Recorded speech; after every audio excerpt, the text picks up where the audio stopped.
Just over a week ago, this was the front page of the New York Times. On a Sunday, children and guns, the hidden toll. Now, of course, anytime kids die from accidental gunfire, it is tragic. But was this a real news story or an emotional attempt to scare lots of parents and ruin the breakfast of Gavin McInnes? Gavin McInnes lives in New York. He has to put up with the New York Times more than I do. Joins us now from our studio there. And Gavin, you were writing in Tacky magazine. This really put you off, but it's more than just putting you off your breakfast, isn't it? Well, it's just that our neighbor came by and she goes, "Isn't this a tragedy?" And she points to the chart that was on page 25. And I said, how many deaths are listed there? And she said, "Oh, I don't know. I didn't read that, but it just seems horrible." Well, yeah, it's horrible. But they're using these dead children as a method to push their anti-gun agenda, and it's just disingenuous. Now, you live in New York City, and yet you've revealed yourself to be a gun owner. It can't be easy being in that town where gun rules are very restrictive. And, no, I don't. And a lot of people are opposed to guns and saying, look, you know, it's fun to shoot and it's not as dangerous as you think. Look, gun ownership in New York City is impossible. I have my gun upstate because I'm not allowed to bring it near the city. But I think Ontario and Manhattan are very similar in that we've tried gun restrictions and we've seen they don't affect crime. In Canada, you had the long gun law revoked after Quebec and basically the woman vote rammed it down Canada's throats. They removed it. What happened to crime? Nothing. Here in New York, you have the strictest gun laws in the country. We still have a murder a day, at least. A murder a day when guns are pretty much impossible to get, except for criminals. Let me ask you about this, and this is something that you pointed out. The correlation between single parenthood and shootings in New York City. This is something a lot of people don't want to talk about. We've got the map up, and you use this map in your piece of Tackies, and the red is single parent families. What are all those little blue dots? Blue dots are homicides. So there's obviously a racial component here, and it's mostly black. But the real component is single mothers, unwed families. That's 70% of black families, but it's also a huge part of New York City. And if you look at the map where the homicides are, it matches almost perfectly with the unwed families, with the single mom families. And that's not a poverty thing. There's plenty of poor areas in Queens and in the Bronx that are Asian, Indian, and wed, and there's no crime there. So if you look at unwed families, single parent families, and gun homicides, the maps almost perfectly match up. Meanwhile, the New York Times glorifies single moms. Oh, they're great.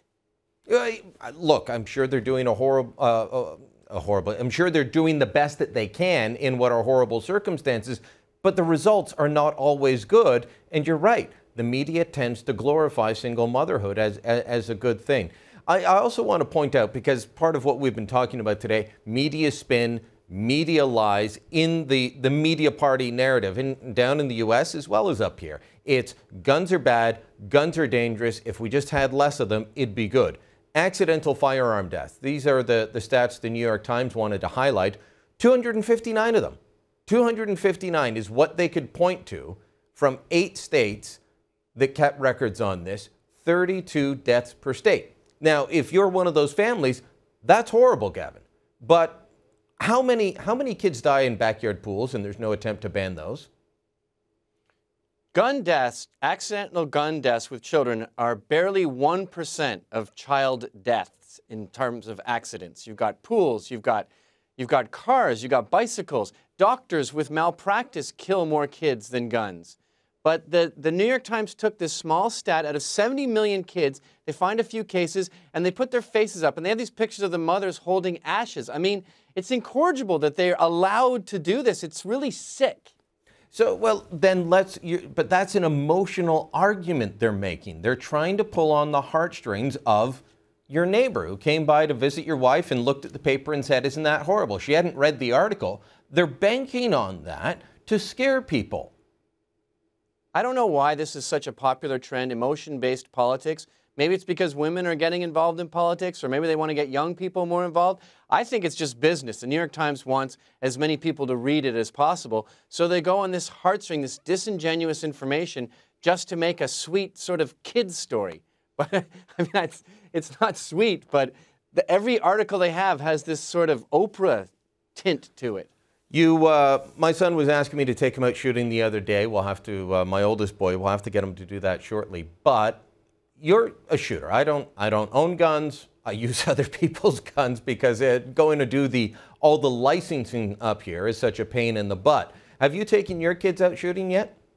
I haven't. My kids are too young, I think. They're 7 and 5. But we're getting close with the 7-year-old to take her out hunting or something.